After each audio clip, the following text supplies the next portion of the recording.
All right, welcome to this explainer. Today, we're diving into a genuinely epic stretch of history, running from 793 to 1066 AD. We're talking about those legendary seafarers from the north. But hey, I actually need to stop you right there before we even really get going. Because honestly, almost everything pop culture has taught you about the Vikings is a complete and total myth. Now, what's really interesting about this slide is the very word Viking itself. You see, people back then didn't actually walk around saying they were Vikings. Viking was a verb. It literally meant the act of raiding or piracy. It was just a temporary job description, not a race, an empire, or some shared religion. If someone said they were going Viking, it just meant they were hopping on a boat, raiding a coastal town for some supplies, and coming right back home. In reality, the vast majority of these folks were just highly pragmatic Scandinavian farmers and fishermen. So, with those big preconceived notions totally shattered, let's take a quick look at our agenda for today. We're going to cover 1. The Viking myth busted. 2. Why did they raid? 3. From raiders to settlers. 4. Discovering the New World. And finally, 5. The end in 1066. Okay, let's jump right into section 1. The Viking myth busted. Farmers, not just warriors. To really understand these people, you have to understand their home life. See, early on, Scandinavia had absolutely zero central kings or unified governments. People just lived in these small, independent groups led by local chieftains. And when we talk about the homeland of these opportunistic raiders, we're primarily looking at 3 modern-day countries. The raiders who essentially shook the world almost exclusively came from the freezing coastal regions of Denmark, Sweden, and Norway. Now, the infamous attack that really kicked off their whole age of expansion went down in 793 AD at the Lindisfarne Monastery in England. This one event immediately branded them as these bloodthirsty, anti-Christian savages in the eyes of Europeans. But the reality?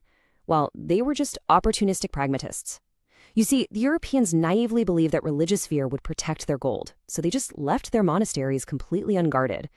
But the Scandinavians weren't Christian, so that religious fear meant absolutely nothing to them.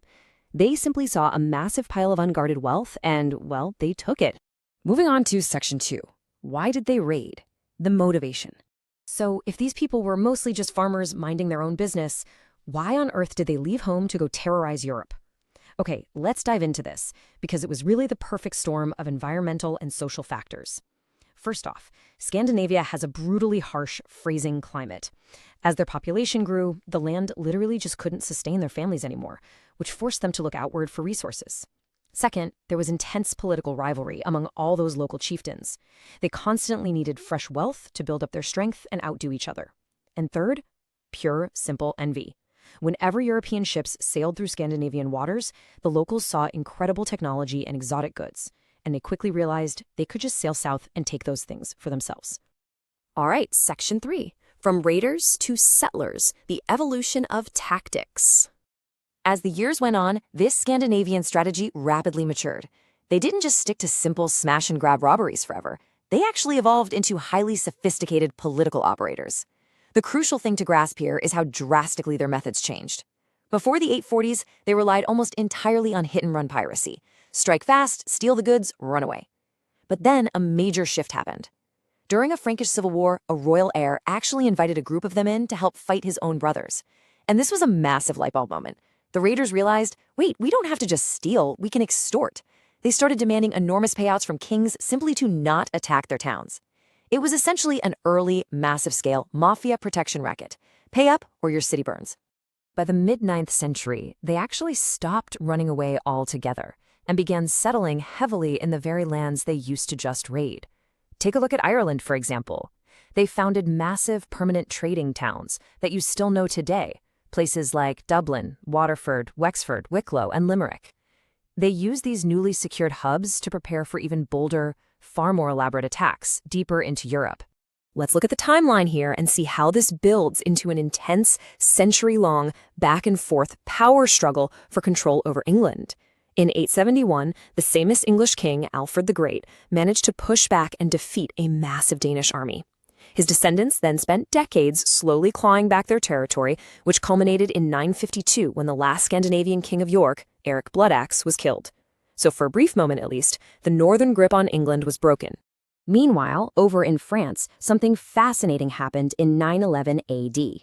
The West Frankish king made a brilliant, highly pragmatic deal with a fearsome leader named Rollo. The king gave Rollo a huge chunk of land in northern France, but on one condition. Rollo had to protect the river from other raiders.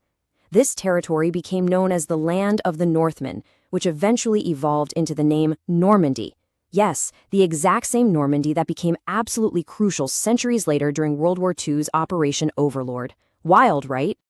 That brings us to Section 4, Discovering the New World, Westward Expansion. While some were busy carving out kingdoms over in Europe, others actually turned their eyes westward across the freezing ocean. And this westward push is full of incredibly wild stories. It starts with a pretty violent guy named Eric the Red. He was actually exiled from his settlement in Iceland because he was just way too aggressive, even for his own people. So he sailed further west and founded a colony in Greenland. But it didn't stop there. His children, Leif Erikson and his daughter Freydis, sailed even further, successfully reaching Newfoundland in modern-day Canada. That is right, they beat Columbus to North America by centuries.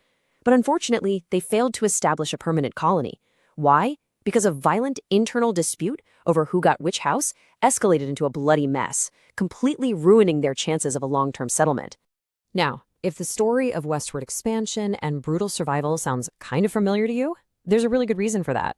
The incredibly popular hit anime series, Vinland Saga, is actually based directly on this very real historical epic of the North American expeditions. It's just a fantastic collision of deep history and modern pop culture. And finally, Section 5, The End in 1066, Assimilation and Irony. So, by the mid-10th century, a massive shift was happening. The era of decentralized raiders was fading, rapidly being replaced by the rise of unified Christian empires back in Scandinavia. And here is a surprisingly fun fact for you. Denmark was actually unified under a single Christian king named Harald Bluetooth. And yes, the wireless technology you use literally every single day to connect your phone and headphones is named directly after him. With kings like Harald Bluetooth in charge, the game completely changed. Those small independent raiding parties of farmers were entirely replaced by massive, highly organized royal armies. And this brilliantly illustrates the sheer chaos of the 11th century succession crisis. Let's track this real quick because it's a lot. In 1013, the Danish king Sweyn actually conquered England. Fast forward to 1042, and the English royal line reclaims it with Edward the Confessor. Then, in the pivotal year of 1066, an English king defeats the invading Norwegian king Harald Hardrada. But just weeks later, that very same English king is defeated at the famous Battle of Hastings. It was just a dizzying free-for-all of English, Danish, and Norwegian royals violently fighting for the crown. But here is the ultimate historical irony. The victor at the Battle of Hastings in 1066 was William the Conqueror, and his victory officially ended the original era of these northern raiders. But who exactly was William? Well, he was the Duke of Normandy. He was the direct descendant of Rollo, that exact same leader who made a deal with the French king way back in 911. Which means the era of the decentralized independent raiders was ultimately wiped out by a massive centralized empire built by their very own descendants. Talk about coming full circle. If you're a focused learner wanting to dive even deeper into what everyday life was really like for these fascinating people, beyond just the battles and the extortion, I highly recommend checking out the book, The Age of the Vikings. It's a fantastic resource drawn directly from our source material today, and it really brings their daily existence into sharp focus. But I want to leave you with one final provocative question.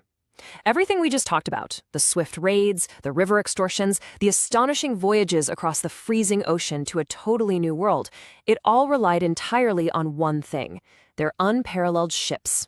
So what was the absolute engineering secret behind these Scandinavian ships that made this entire 250-year golden age possible? Well, we'll uncover that brilliantly crafted design mystery in our next explainer. Thanks so much for joining me today, and keep questioning the history you think you know.